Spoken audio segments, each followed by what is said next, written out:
أعوذ بالله من الشيطان الرجيم بسم الله الرحمن الرحيم শয়তানের ওয়াসওয়াসা থেকে মহান আল্লাহ রাব্বুল আলামিনের কাছে পানা চাচ্ছি আর পরম করুণাময় অতি মেহেরবান অত্যন্ত দয়ালু আল্লাহ রাব্বুল আলামিনের নামে শুরু করছি। ومن يبتغي غير الإسلام دينا فلن يقبل منه وهو في الآخرة من الخاسرين صدق الله العظيم। ইসলাম ছাড়া অন্য কোনো দিন অন্য কোনো বিধান গ্রহণ করা হবে না। কথাটা কার? ওহুয়া ফিল আখিরাতি মিনাল খাসিরিন। যদি কেউ ইসলাম ছাড়া অন্য কিছু মানে তাহলে দুনিয়া পরকালে সে কি হয়ে যাবে? ক্ষতিগ্রস্তদের অন্তর্ভুক্ত হয়ে যাবে। অতএব মুসলিম হলে ৬টি অঙ্গীকার আমাদেরকে আগে করতে হবে। কয়টা অঙ্গীকার? ৬টি অঙ্গীকার। ১ নম্বর হলো বিশ্বনবী সাল্লাল্লাহু আলাইহি সাল্লাম তিনি বলছেন শিরিক করা যাবে না। ১ নম্বর কি? শিরিক করা যাবে না। ২ নম্বর হলো চুরি করা যাবে না।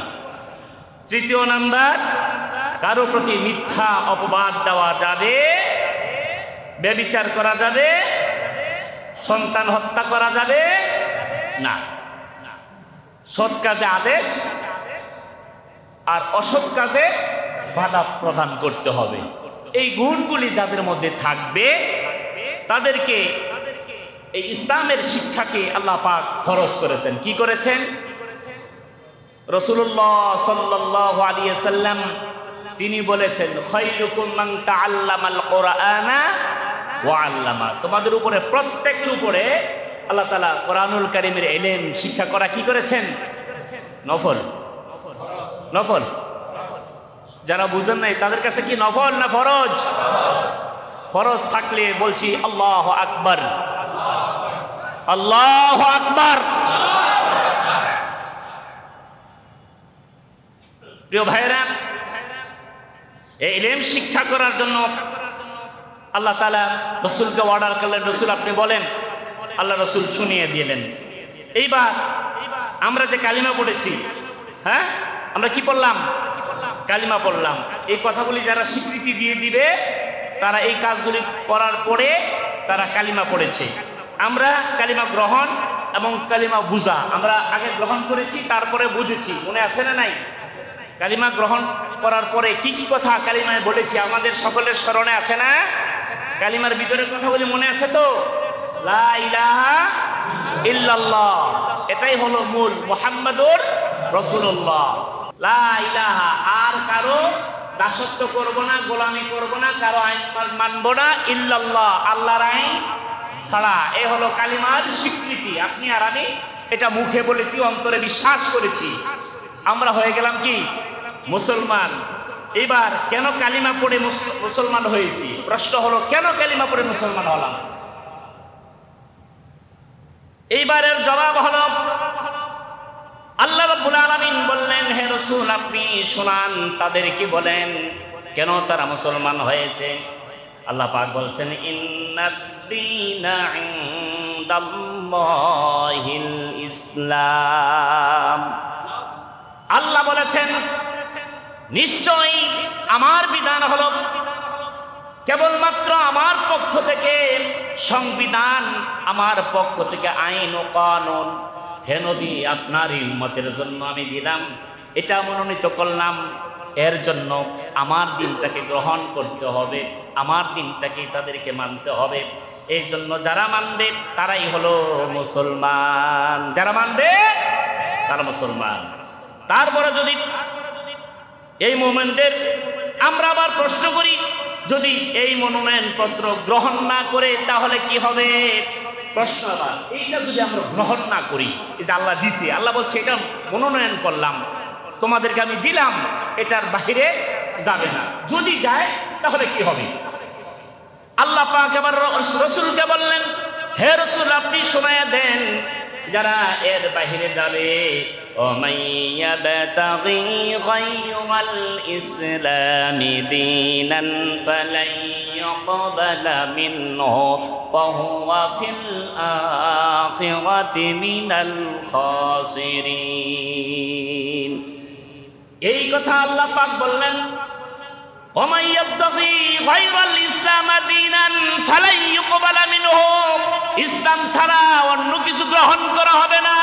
আল্লাহ পাক ঘোষণা করলেন, রাসূল আপনি বলেন অন্য কোনো পথ, অন্য কোনো মত আমি আল্লাহর কাছে গ্রহণীয় হবে না, এর বাহিরে যাওয়া যাবে না। জোরে বলছে আল্লাহু আকবার। তাহলে আমাদের ইসলামের বাহিরে আছে না নাই? অন্য মতাদর্শ আছে না নাই? সবাই বলতে হবে আছে না নাই? আল্লাহ পাক এরপরে বলছেন এই কথা তাদেরকে বলতে হবে। আর অন্য যদি গ্রহণ করে, অন্য কিছু গ্রহণ করলে এইগুলি আল্লাহ পাক কবুল করবে না, বাকিগুলি কিছুই কবুল করা হবে না। এরপরে আমরা আবার প্রশ্ন করি, ইসলামকে কোরআনকে কতটুকু মানতে হবে? ইসলামকে কোরআনকে কতটুকু মানতে হবে? যারা এই কথা স্বীকৃতি দিয়েছে কতটুকু মানবেন? এবার আল্লাহ পাক জবাব দিচ্ছেন, রাসূল এইবার আপনি আবার শোনান।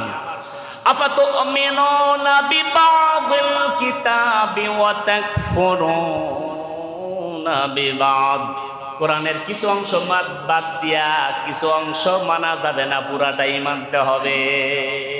আমাদের মধ্যে কথা হয়, হুজুর নামাজ রোজা যতটুকু আছে এতটুকু পড়লেই তো হয়, এতটুকুই তো ফরজ না, পুরা কোরআনটা জানা মানাটাই মুসলমান, আর এটা মানাটা ফরজ। এখন জানেন না, না জানার কারণ হলো আপনি পড়েন নাই, চেষ্টা করেন নাই। কিয়ামতের ময়দানে প্রথম আপনাকেই ধরা হবে, কেন জানলি না, কেন পড়লি না, কেন কথাটা বুঝলি না।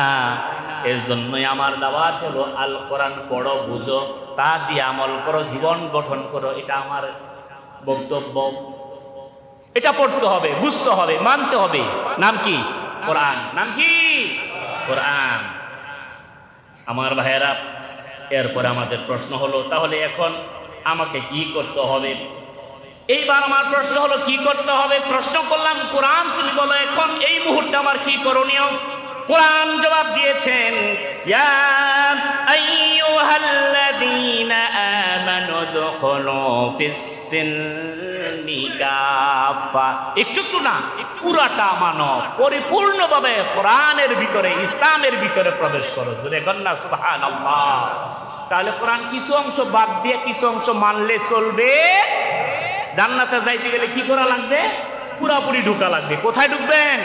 ইসলামের ভিতরে, ইনশাআল্লাহ। বলেন ইনশাআল্লাহ। যদি পরিপূর্ণ ঢুকেন তাহলে কি হবে? শান্তি হবে। কি হবে? কার ইবাদত করতে হবে? ঢুকেই শেষ করা যাবে না, ওখানে বসে আল্লাহ পাকের ইবাদত করতে হবে। আল্লাহ পাকের জন্য বলছেন, ওয়ামা খালাকতুল জিন্না ওয়াল ইনসা ইল্লা লিয়াবুদুন, আমি তোমাদেরকে বানালাম, তোমাদেরকে তৈরি করলাম আমার কোরআন দিয়া জীবন গঠন করার মাধ্যমে আমার ইবাদত করবে, নামাজ পড়বে, রোজা রাখবে, হজ করবে, যাকাত দিবে, সমাজ চালাবে, রাষ্ট্র পরিচালনা করবে। তোমার জীবন তোমার মৃত্যু পর্যন্ত কোরআন দিয়া চালাইতে হবে। এর নাম হলো ইবাদত। এর নাম কি? ইবাদত। শুধু নামাজ, রোজা, হজ, যাকাত এগুলি ইসলামের একটা অঙ্গ। ইসলামের কি অঙ্গ? এই গুণগুলি যাদের মধ্যে থাকবে, পরিপূর্ণ যারা প্রবেশ করবে, আল্লাহ পাক তাদেরকে বলছেন তারা মুসলমান। তারা কি? মুসলমান। এই মুসলমানগুলির দায়িত্ব কি? এবার তাদের দায়িত্ব হলো তাদের যে সন্তান, তারা যেন সন্ত্রাসী না হয়, তারা যেন খুন খারাপি না করে, অন্যের হক যেন না মারে, শিরিক যেন না করে। এই কথাগুলি প্রথমেই বলছিলাম। মুসলমান হতে গেলে 6টা দায়িত্ব পালন করতে হবে, 6টা স্বীকৃতি দিতে হবে। মনে আছে না নাই? সবার মনে আছে? এইবার এই 6টা কথা যারা মানল তারাই হয়ে গেল ওই মুসলমানদের করণীয়। যারা করবেন, কর্তা হয়ে গেলেন। তাদের কাজ হলো তাদের সন্তানদেরকে তাদের পরিবারে, তাদের সমাজে, তাদের রাষ্ট্রে তাদের যে দায়িত্ব, সেই দায়িত্ব পালন করতে গিয়ে প্রথম ঘোষণা করবেন, আমার এলাকায় যারা আছো সকলকে অবশ্যই অবশ্যই কোরআনটা শিখতে হবে। কোরআন শিক্ষা করা আমার আল্লাহ ফরজ করেছেন, এই দায়িত্ব নিতে হবে। এখন যারা আছেন, এখন যারা দায়িত্ব পালন করছেন, আপনাদেরকে ওই পিছনের দুঃশাসনের কথা ভুলে গিয়ে এখন ঐক্যবদ্ধ হয়ে সমাজকে সুন্দর করার জন্যে, এই মসজিদের মতো সমাজটাকে এত পুত পবিত্র করার জন্যে ঐক্যবদ্ধ হতে হবে। ঐক্যবদ্ধ হয়ে আমাদের কাজ হবে, আমাদের সন্তান যারা যারা এখন সন্তান আছে তাদেরকে কোরআন শিক্ষা দিতে হবে। রাজি আছেন না নাই? সবাই রাজি? যারা বলে না তারা কি রাজি না? রাজি না সবাই? লিল্লাহি তাকবীর, লিল্লাহি তাকবীর। আমার প্রিয় মায়েরা, এইবার রব্বুল আলামিন ডাক দিয়ে বলছেন, হে আমার বান্দারা, যারা এই দায়িত্ব পালন করবে তোমাদের কাজ হলো শোনো, ইকরা বিসমি রাব্বিকাল্লাযী খালাক, খালাকাল ইনসানা মিন আলাক। আল্লাহ পাক বললেন, বান্দা পড়ো পড়ো, আমার কোরআন পড়ো, আমার কোরআন পড়ো, এটা বুঝো, এই কোরআন দিয়ে জীবন গঠন করো। আর তোমাকে আমি আল্লাহ রাব্বুল আলামিন ঝুলন্ত এক ফোঁটা নাপাক পানি দিয়ে সৃষ্টি করেছি। সুতরাং তোমরা পড়ো আর পড়তে থাকো। এই শিক্ষার সাথে যখন ধর্মীয় অনুভূতি হয়, এই শিক্ষাটার সাথে যখন আপনি পড়াইতেছেন আর এই বাচ্চাকে ধর্মীয় অনুভূতি শিক্ষা দিচ্ছেন, বাবা এটা নেক, এটা অন্যায়, এটা ন্যায়, এটা অন্যায়, এটা জান্নাতের পথ, এটা জাহান্নামের পথ, এই কথা আপনাকে এই শিক্ষার্থীদেরকে শিক্ষা দিতে হবে। আপনি সমাজের কর্তা, আপনি সমাজের দায়িত্ব নিয়েছেন, আপনার কাজ হবে এই কাজটুকু করা। করতে পারবেন তো ইনশাআল্লাহ? সবাই কর্তা, সবাই নেতা, তার পরিবারের একজন নেতা আছে না নাই? পরিবারের যিনি তার সন্তানদেরকে তিনি যদি দায়িত্ব নেয়, আর তার সমাজে যিনি নেতা তিনি যদি সবারটা নেয়, এভাবে করে রাষ্ট্র সুন্দর হবে কি হবে না? সবাই বলেন না, হবে কি হবে না? এইবার সন্তানদেরকে শিক্ষা দিচ্ছি আমরা, যারা দায়িত্ব নিব আমাদেরকে বলতে হবে, বাবারে এই যে কোরআন শিখছ, এই শিক্ষার ভিতরে আমার আল্লাহর ভয় থাকতে হবে। নামাজ পড়ো, দেখছেন কে? গভীর রজনীতে তুমি যদি সেজদায় পড়ে যাও, সেজদায় পড়ে গিয়া আল্লাহর কুদরত পেয়ে সেজদা দিয়া কান্নাকাটি করো, তাহলে শুনবেন কে? বিপদে পড়ে গেছো, মুসিবতে পড়ে গেছো, তোমার জুতার ফিতা ছিঁড়ে গেছে, পৃথিবীর কোনো মানুষের কাছে চাইবে না, চাইবে কেবলমাত্র কার কাছে? এবার যদি মানুষটা এমন হয় সব কিছু আল্লাহর কাছে বলে, ওই মানুষের কোনো ভয় আছে? তার দায়িত্ব নেবেন কে? এই সমাজের যখন এই কাজগুলি করা আরম্ভ করবেন, তখন আল্লাহ আপনার দায়িত্ব নিয়ে নিবেন। সুবহানাল্লাহ। এই জন্য অন্তরে ভয় লাগবে, অন্তরে ভয় জাগ্রত করতে হবে। দেখা গেছে এখন আমাদের সমাজে বড় হুজুর হয়েছে, অনেক বড় হুজুর, টাকা পয়সা লুপ দেখলে আর সেই লুপ তার সামলাইতে পারে না। আছে না নাই? আছে না নাই? আলেম সমাজের ভিতরে কলঙ্ক রাখা যাবে? কেন হয়েছে এই কলঙ্ক? তাদের ভিতরে কেন কলঙ্ক আসে? তার একমাত্র কারণ হলো আল্লাহর ভয় না থাকা। আল্লাহর ভয় না থাকা। আলেম হয়েছি, নামাজ রোজা তাসবিহ তাহলিল সব পড়ে, এইবার যদি প্রশ্ন করেন কেন তারা নামাজ রোজা করে তাসবিহ তাহলিল করার পরেও মাঝে মধ্যে মিথ্যে কথা বলে, প্রতারণা করে, অর্থ কেলেঙ্কারির সাথে জড়িত হয়, তাহলে বুঝতে হবে তার নামাজ হলো কেন, তার রোজা কেন? ইউরাউনান নাস ওয়া লা ইয়াযকুরুনাল্লাহা ইল্লা কলিলা। মানুষদেরকে বোকা বানানোর জন্য সে এই পৃথিবীতে নামাজ রোজা তাসবিহ তাহলিল করে মানুষকে সুন্নত দেখানোর জন্য এই কাজগুলি করলো। আল্লাহর ভয় তার অন্তরে থাকলো না, এই জন্যই সে অপরাধী হয়। আবার দেখা গেছে স্কুল কলেজে পড়েছে, কোনো আলেমের কাছে ছোট্টবেলায় মাদ্রাসায় পড়েছে, বা কোনো আলেমের কাছে গিয়ে সে কোরআনের যে নূর সেটা তার অন্তরে প্রবেশ করিয়েছে, যার জন্য তার হাত দিয়া 1 টাকার দুর্নীতি হয় না, তার ভিতরে আল্লাহর ভয় আছে, আলেম না হওয়ার পরেও সেই ব্যক্তি কান্নাকাটি করে যখন আল্লাহর কাছে বলে আল্লাহ কবুল করে নেয়। ওই ব্যক্তিদেরকে আল্লাহ পাক বলছেন তারাই হলো আমি আল্লাহর বন্ধু। জোরে কন্যা সুবহানাল্লাহ। রিকশাওয়ালা অলি আছে না নাই? রিকশাওয়ালা অলি হতে পারে কি পারে না? দিন মজুর অলি হতে পারে কি পারে না? রাষ্ট্রপ্রধান অলি হতে পারে কি পারে না? পারে। তাহলে সেই গুণগুলি তার থাকতে হবে। এইবার আল্লাহ রাব্বুল আলামিন বলেন, হ্যাঁ নবী আপনি তাদেরকে বলে দেন সন্ত্রাস দমন করতে গিয়ে বাচ্চাদেরকে কোরআন শিক্ষা দিতে হবে। বিল্ডিং এর প্রথম থেকে তাকে আল্লাহর ভয়, বিল্ডিং শুরু করার আগে যেমন নিচ থেকে পিলার গেঁথে তারপরে সমান আসে, এমন ভাবে প্রথম থেকে মানুষদেরকে কোরআনের শিক্ষার মাধ্যমে আল্লাহর ভয় দিয়া আল্লাহর শিক্ষাটাকে তার অন্তঃকরণে জাগ্রত করে দিতে হবে। তাহলে তার পুরাটা জীবন আল্লাহর ভয় দিয়ে কাটাবে। আমার প্রিয় ভাইরা, তাহলে তারা সন্ত্রাসী হবে না। সন্ত্রাসী হবে? আল্লাহর ভয় থাকলে সন্ত্রাসী হওয়া যাবে? কারণ সে যখন হাঁটবে, বাজারে যাবে, এদিক সেদিক যাবে, টাকা লোভ দেখবে, কোন লোভ তাকে পাবে না। কোন লোভে পাবে? কোন লোভে তাকে পাবে না। অন্যায় রাহাজানি তারে আর পাবে না। কারণ হলো তাদের অবস্থা হবে এমন, বাল তুসিরুনাল হায়াতাদ দুনিয়া। যারা এই কাজগুলো পছন্দ করবে না, আল্লাহ পাক তাদের বিষয়ে রাসূলকে বললেন, হে রাসূল আমার কোরআন দিয়া তাদেরকে বলে দেন দুনিয়ার জীবন যারা পছন্দ করেছে তারাই কেবল ওই পথে চলবে। বাল তুসিরুনাল হায়াতাদ দুনিয়া ওয়ালাল আখিরাতু খায়র। তাদের জীবন, দুনিয়ার জীবনটাকে তারা প্রাধান্য দিয়েছে, শ্রেষ্ঠ মনে করেছে। এই জন্য তারা পরকাল বেমালুম ভুলে যাচ্ছে। সে আলেম হতে পারে, বুজুর্গ হতে পারে, দেখতে শুনতে আলেম বোঝা যাচ্ছে, আসলে সার্টিফিকেটও আছে, কিন্তু আসলে সে দুনিয়ার মোহে পড়ে গেছে। দুনিয়ার মোহে যারা পড়ে যায় তারা পরকাল বেমালুম ভুলে যায়। এই জন্য আল্লাহ পাক রসুলকে বললেন, রসুল আপনি তাদেরকে শোনান। আমার প্রিয় ভাইয়েরা, আমার বন্ধুগণ, আল্লাহ পাকের পরে বলেন ওয়াল আখিরাতু খায়রু ওয়া আবকা। অথচ আখিরাতের জীবন তাদের জন্য চিরস্থায়ী জীবন। ওই জীবনে তারা অনন্তকাল সেখানে থাকবে।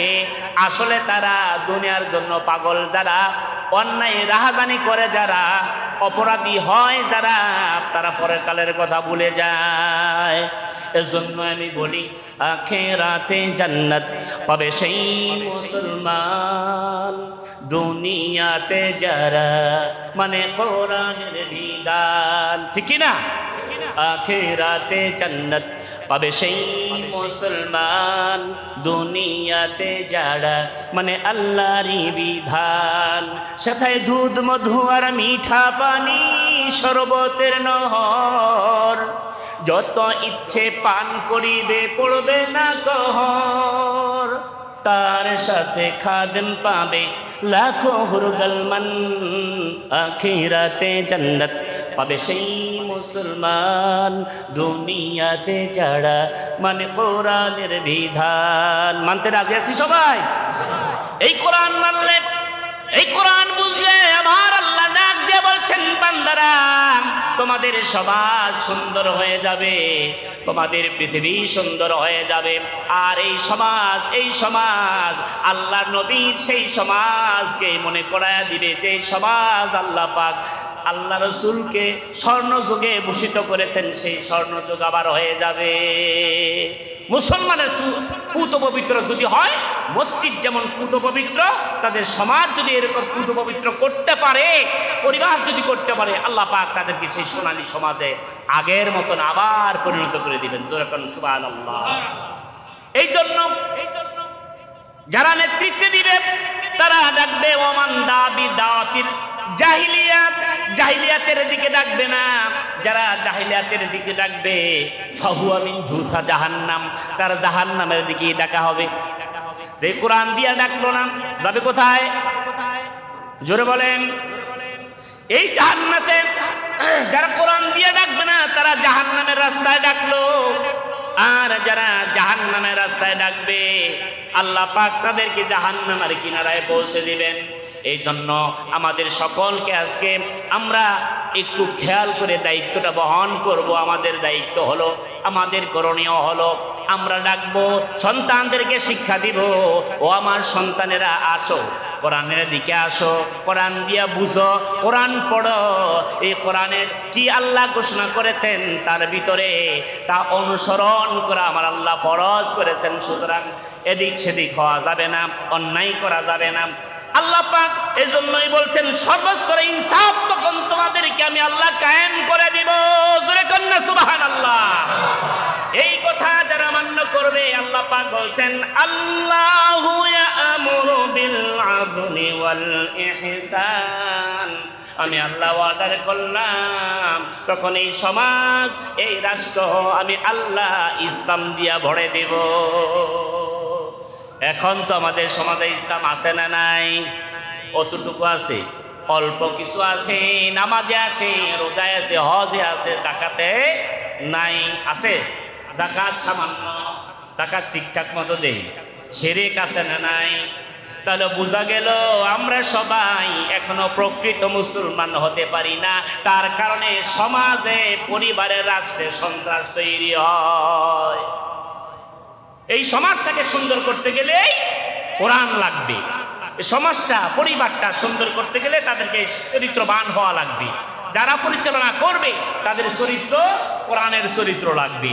আপনি যেই মনের মানুষ, আপনার নেতা কর্মীরা তো সেই মনেরই তো হবে, নাকি অন্যরকম হবে? আমি যেই মনের মানুষ, আমার তত্ত্বাবধানে যারা থাকবে তারা ঠিক আমার মতনই হবে। এই জন্যই তো কোরআন, আল্লাহ পাক কোরআন দিয়ে মানুষদেরকে বলছেন, রসুল আপনি বলেন ওমান দাআ বিদাওয়াতিল জাহিলিয়াত, তারা যেন জাহিলিয়াতের দিকে না ডাকে, ফাহুয়া মিন জুসা জাহান্নাম, তবে জাহান্নামের রাস্তায় তারা চলে যাবে। ওয়া ইন সামা, রাসূল সাল্লাল্লাহু আলাইহি সাল্লামকে প্রশ্ন করা হলো, আল্লাহ রাসূলকে বলা হলো, সাহাবায়ে কেরাম, হে রাসূল ওয়া ইন সামা, যদি রোজা রাখে, ওয়া সাল্লা ওয়া জামানাহু মুসলিম, নামাজ পড়ে, রোজা রাখে, হজ করে, যাকাত দেয়, তারপরে কি তারা জাহান্নামে যাবে? রাসূল বললেন হ্যাঁ, অবশ্যই তারা জাহান্নামে যাবে। তাহলে বোঝা গেল নামাজ রোজা সহ যাবে কোথায়? জোরে বলেন। তাহলে এই নামাজ পড়ার কোনো দরকার নাই। আগে তওবা করে ওই যে 6টা ক্যাটাগরির মধ্যে 6টা স্তর, ওখানে গিয়ে তওবা করে আপনি আর আমি দায়িত্ব নিলাম। এই দায়িত্ব যখন নিব আল্লাহ পাক তারপরে বাকি দায়িত্বটা সহজ করে দিবেন ইনশাআল্লাহ। যেমন ধরুন আল্লাহ নবীর কাছে বিচার গেল, বিচার যাওয়ার পরে রাসূলুল্লাহ বললেন লাউ সারাকাত ফাতিমা বিনতে মুহাম্মদ লাকাতা'তা ইয়াদাহা। এক সাহাবী রাসূল সাল্লাল্লাহু আলাইহি সাল্লামের কাছে গিয়ে বলল, ইয়া রাসূলুল্লাহ, ওই মহিলাটা অত্যন্ত ধনী মানুষ, মক্কায় যে ধনী ব্যক্তি তাদের একজন, তাকে একটু সহজ করে দেওয়া যায় না? হাতটা না কেটে একটু সহজ করা যায় না? আল্লাহ নবী সঙ্গে সঙ্গে বললেন, ও সাহাবী, এটা যদি মুহাম্মদ সাল্লাল্লাহু আলাইহি সাল্লামের মেয়ে ফাতেমা যদি এই চুরিটা করত, তারপরেও হাত আমি নবী কেটে দিতাম। সুতরাং ইসলাম যদি কায়েম হয়ে যায়, মানুষগুলি যদি ভালো হয়ে যায়, সন্ত্রাসীরা সন্ত্রাসী হতে পারবে না। একজনের বিচার হলে বাকি সবাই ভয়ের চোটে সন্ত্রাসী ছেড়ে দিতে রাজি হবে কি হবে না? জোরে বলেন, হবে কি হবে না? ও আমার বন্ধুগণ, এই জন্য যারা এখন আমার এই সমাজ, আমার রাষ্ট্রে, আমার গাজীপুরে যারা দায়িত্ব পালন করেন, তওবা করেন, আল্লাহর কথাগুলি মনে করেন, আর আপনাদের ওই সন্তান তুল্য নেতা কর্মী যারা আছে সবাইকে বলেন, আমার এইবার কাজ হবে, আল্লাহ যে 4টা দায়িত্ব দিয়েছেন এই 4টা দায়িত্ব তোমাদেরকেও পালন করতে হবে। ও আমার নেতা কর্মীরা শোনো, আল্লাহ পাক বলছেন সন্ত্রাসী হওয়া যাবে না, অন্যায়কারী হওয়া যাবে না, শিরককারী হওয়া যাবে না। তাহলে সেই কাজগুলি হলো, এবার আমরা যদি প্রশ্ন করি সেই কাজগুলো কি? আল্লাহ পাক বলছেন আল্লাযীনা ইম্মাক্কান্নাহুম ফিল আরদি আকামুস সালাতা ওয়া আতাউয যাকাতা ওয়া আমারু নাহাউ আনিল মুনকার। চারটা কাজ হলো আমাদের। প্রথম কাজ হলো আমরা যখন রাষ্ট্র পরিচালনার দায়িত্ব পাবো, প্রথম কাজ হলো সমাজে যারা মুসলমান দাবি করে সকলের উপরে নামাজ পড়া ফরজ। একটা বেনামাজি থাকা যাবে? কার কথা? জোরে বলেন। কেন? আমাদের ডক্টর ইউনূস সাহেবের কথা, এসপি সাহেবের কথা, আমাদের ভাইজানের কথা, মোতাল্লি সাহেবের কথা? কার কথা বললাম? আল্লাহর কথা। কার কথা? সবাইকে জবাব দিতে হবে কার কথা বলেছি। আল্লাহ পাক বলছেন এই চারটা কাজ। প্রথমটা হলো নামাজ কায়েম করতে হবে, তারপরে ওয়াতাউ যাকাত, যাকাতটা পরিপূর্ণভাবে আদায় করতে হবে। এখন আপনার যে সম্পত্তি আছে, যাকাত কতটুকু দিয়েছেন আপনি জানেন, কিন্তু আল্লাহ আছে না নাই? এই হিসাবটা কার কাছে আছে? এই যাকাত পরিপূর্ণ হয়েছে কিনা সেটা জানেন কে? আপনি আর আমি যদি এটা হিসেব করে আমরা আদায় করি তাহলে আমাদের সমস্ত মালগুলি পুত পবিত্র হয়ে যাবে। যদি এটা দায়িত্ব পালন না করি, একটা টাকাও থাকে গরিবের হক, তাহলে আমার পুরা সম্পদটাই কি হয়ে গেল? হারাম হয়ে গেল, হারাম হয়ে গেছে। আপনি ভক্ষণ করছেন, হালাল জিনিসটা হারাম হয়ে আছে। আপনার নামাজ, আপনার রোজা, আপনার তাসবিহ তাহলিল কিছুই হবে না, কিছুই হবে না। কারণ এর ভিতরে কার হক আছে? অন্যের হক। কার হক? অন্যের হক। এই জন্য যাকাতটা পরিপূর্ণ আদায় করতে হবে। তারপরে আল্লাহ পাক বলছেন, কার কথা? আল্লাহ বলছেন, অর্ডার করছেন, তা'মুরুনা বিল মা'রুফ, ভালো কাজের আদেশ করো, অন্যায় কাজে বাধা দাও।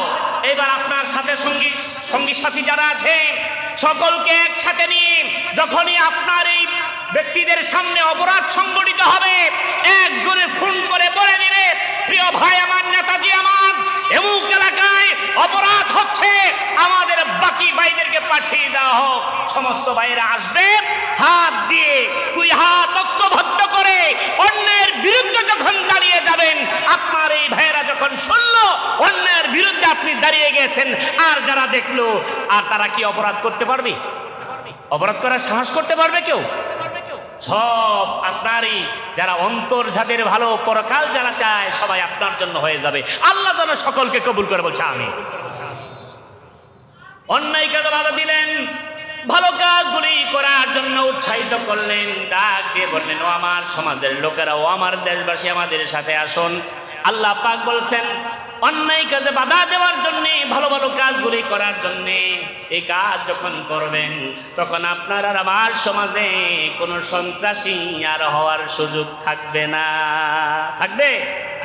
বাবারি বাবা, ওই পাশে ওই ভাইজান, ওই নেতাজি, ওনার সাথে যারা আছে সবাই ভালো কাজ করে, অন্যায় কাজ করে না।